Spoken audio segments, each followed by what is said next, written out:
Sometimes the wildest stories are hiding in plain sight, buried in the most boring-looking places. Today, we're going to unpack a single, pretty extraordinary document that was submitted to the IRS. It's a story that alleges everything from international espionage and major financial crimes to a desperate fight against the very system that's supposed to protect people. So, at first glance, what you're looking at here is just IRS Form 2011. It's the application for award for original information. Basically, it's paperwork. But the story that's typed into these boxes, well, it's a narrative of conspiracy, corruption, and just extreme personal risk.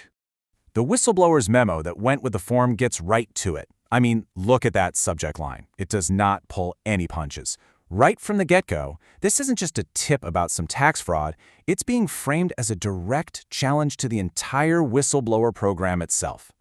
All right, so let's really break down what's inside this submission. It's dated December 26, 2025. And believe me, this is way more than just a simple tip-off. It's a really detailed accusation, and it's clearly meant for the highest levels of federal investigation. So the core claim is this: that a group is operating right here inside the United States as unregistered foreign agents for the Venezuelan government. That is a very serious federal offense.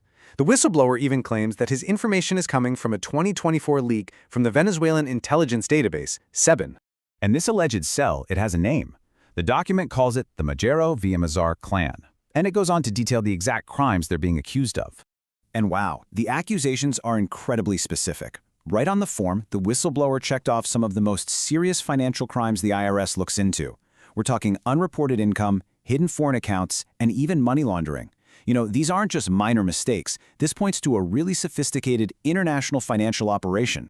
And the supposed reach of this network is pretty stunning. The submission doesn't just name private citizens, it also points fingers at public officials in Fort Bend County, Texas, specifically the tax assessor and a police officer. This suggests that this clan might have the ability to mess with public records and maybe even use law enforcement connections. So you have to be asking, who is the person making these incredible claims? Because in a case like this, the credibility of the whistleblower is absolutely everything. So let's see how he presents himself in this document. The person who filed this Form 211 is Reynaldo Javier Aguiar Marcano. And in his submission, he really goes out of his way to establish exactly why the IRS should take him very, very seriously. He builds his case by laying out three key things. First, his background as a software engineer at Google with patents to his name. Second, 16 years of what he calls insider access at huge tech and finance companies. And third, and this one is probably the most crucial, he says he's a recognized refugee and that he was granted protected status because he was being persecuted by the very same organization he's now reporting to the IRS. And that brings us to the most disturbing part of this entire submission. The document claims that because he's trying to report this activity, he is now facing a really organized and severe campaign of retaliation. He frames everything that's happened to him and his family through this one lens. The motive, he writes, is a clear-cut case of obstruction of justice and witness tampering. It's all designed, he says, specifically to stop him from talking to federal authorities like the IRS. He calls this retaliation a multi-pronged attack that's being directed at his young son to create leverage against him.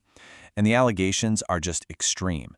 That medical services were used to physically harm his child, that Texas courts were used to strip him of his parental rights, and that public records were altered to hide assets.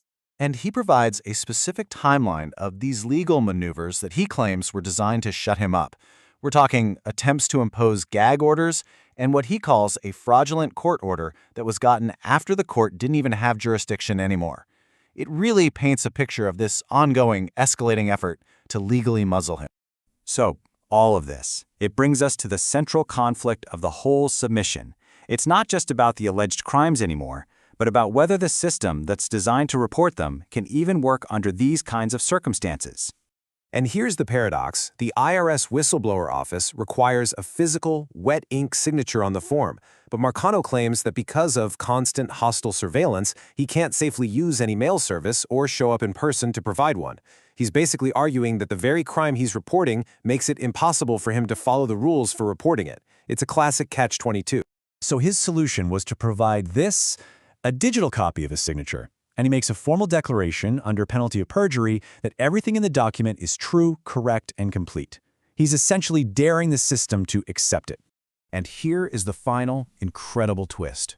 The document includes a warning, based on what he calls credible intelligence, that the very organization he's reporting might have an internal liaison, someone on the inside of the system who will try to get this entire thing thrown out on the simple technicality of that missing physical signature.